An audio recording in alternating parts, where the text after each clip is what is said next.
Merhaba arkadaşlar, yepyeni haberlerle karşınızdayız. Afra Saraçoğlu'nun mimikleri Brezilya'da akademik konusu oldu.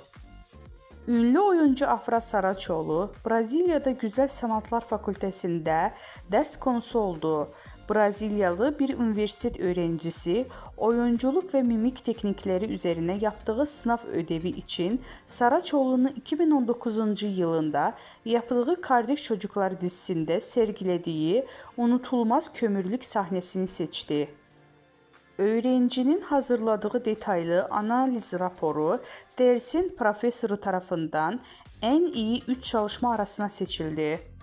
Profesör Afra Saraçoğlu'nun bu sahnesini örnek olarak kullanarak mimik ve oyunculuk tekniklerinin derslerinde öğrencilere aktarmaya karar verdi. Afra Saraçoğlu dizide Hayat Çetin karakterini canlandırmış ve performansı ile büyük beğeni kazanmıştı.